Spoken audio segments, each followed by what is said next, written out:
Good morning, everybody. Bedroom is a mess, but someone and me are finally awake again.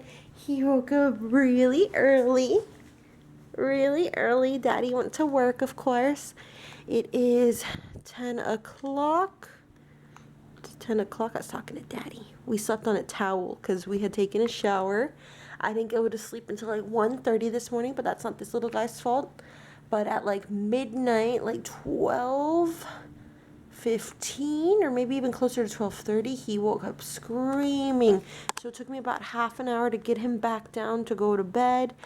And then by then I was super like not tired anymore. Like my sleep had my sleep had been scared.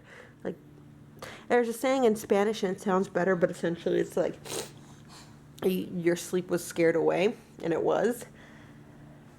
So my sleep had been scared away, and it took me half an hour to get him back down. And by the time he was down, it was like 1, and I didn't go to sleep until like 1:30. And of course, he woke up early, and I just couldn't. And Raymond was playing with him in the bed. What the? Raymond was playing with him in the bed. Hi. And then he had to go to work, so then I hopped into the shower with him. We both took a shower. He played in the bathtub for a while, and then I realized I was still exhausted, so then we fell asleep on a big beach towel. After we got out, I wrapped it around his legs a few times. I'm like, because I know, like when he was younger, at the very least, he hasn't slept like this in a while. I'm like, but when he was younger, he would sleep really hard and really well in the nude. So I was like, well, at least, with the towel wrapped around him, if he does go bathroom, I'll just have to wash a towel. And I think he peed once maybe in the towel because it was a little like wet, but I don't know if it was because he was wet from the shower or what, but we're just gonna throw it in there anyways to wash. But he slept well, I slept well, I'm ready for my day, so let's get to it. You guys, my new phone case came in.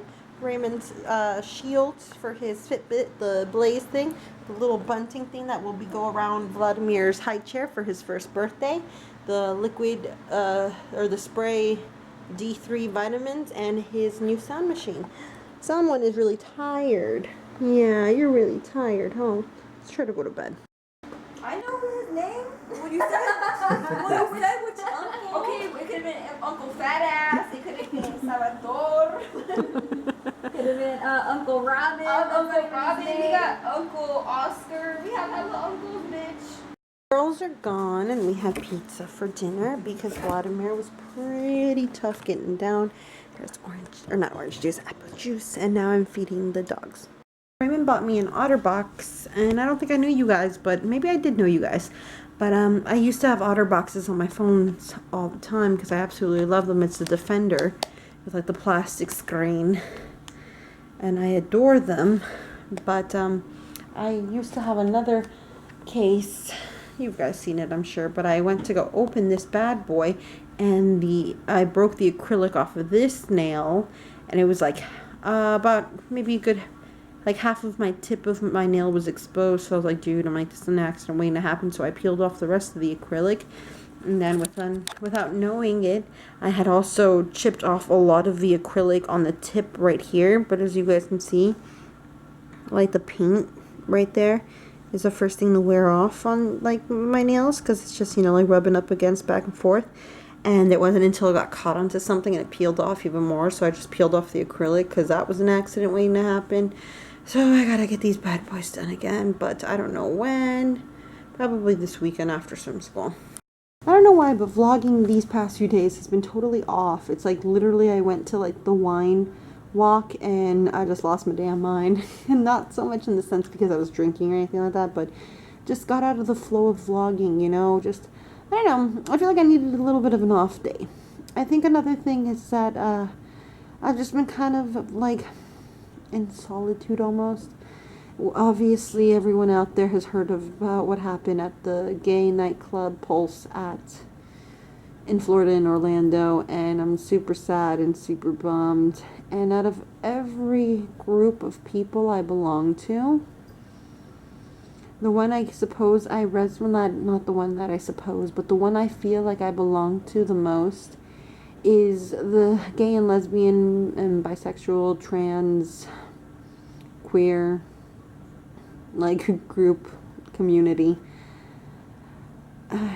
It's been one of the most accepting ones, and the one that, like I said, has resonated most within me. And that's not to say that I've always been a prideful person in my sexuality or in my sexual orientation or anything like that. It's just been one of the most welcoming and just one of the most freeing communities and places I could ever be. And it's just super sad, and I can't get over the fact that, like, that could have been me. That could have been a lot of people I knew. That I know. And it's scary.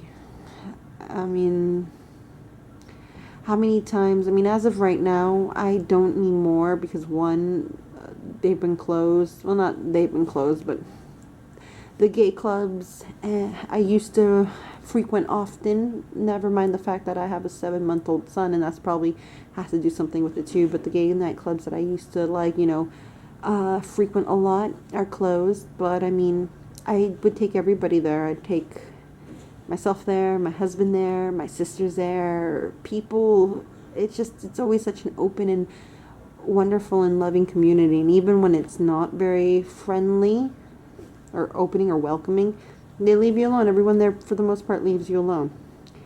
And that's, I don't know. So for this to have happened, it just hurts a lot. And it's just, I don't know, it's mind-boggling. With being undocumented, it never leaves my mind. It's always there. It's always looming. I'm always reminded of it. It's something that I can't shake off and I can't outrun. But with being bi and Ray being trans, it's something that I cannot forget, but I just forget that it's a big issue still to this day.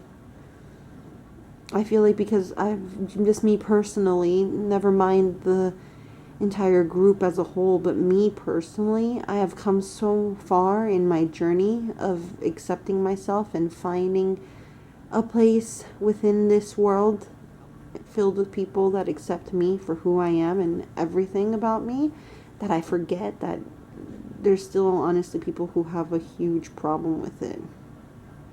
And people are saying that the gunman was like gay too, and he frequented that place often, and he had a gay app on his phone, and it's I don't know, dude, it's just terrible, and it's rough. And I'm not gonna lie, these past few days it's been pretty hard to, like, sleep. Even though Raymond would beg to differ, he thinks that I, like, fall asleep really quick, but it's a lot of turmoil in my mind, and it's really sad. And I didn't want to touch up on the subject right after it happened because I didn't feel like it was my place, and I don't really have anything to say except, I guess, honestly, how it makes me feel and how I am currently feeling, and it just scares me. I used to always be afraid of having children and bringing them into this world, and it was funny because even though I was so worried about losing Vladimir while I was pregnant with him because of my 2 previous losses, the world had become a much more happier and lovelier place because of him as well. When he would kick my belly or when I would go and see him in the ultrasounds, that I almost forgot that sometimes this world we live in, as grand and magical and as sweet and beautiful as it can be, is still a very awful and terrible, horrible place. And it makes me wonder sometimes if maybe I did the right thing by bringing another person into it. And that's ridiculous because that's still not the mindset one should have. You should aim to be the change you want to see in this world. But it's easier said than done. It is way easier said than done. I've been asked several times before in the past to either join certain movements or why I'm not active in any of the communities I find myself belonging to, whether or not against my own free will or because that's where I just fit in. And one of the main reasons why I haven't done a lot of, like, activism, for one, is because I'm undocumented. I'm always just afraid that I'm going to get picked up and thrown in jail and sent back to Mexico. But second of all is because I've always been afraid of having the ones I love get hurt. and until this day, it's still the same.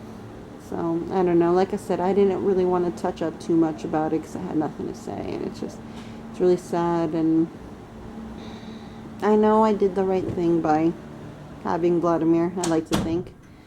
But like I said, it's just scary. I hope this wasn't too depressing. I will see you guys all tomorrow. I promise to hopefully get back into the swing of vlogging properly as I do. You want to say a few words, Ugly? Yeah, I have no idea what she's talking about, but if you like today's vlog, you should like, comment, and subscribe. Maybe give us, a thumbs up. We'll see you tomorrow.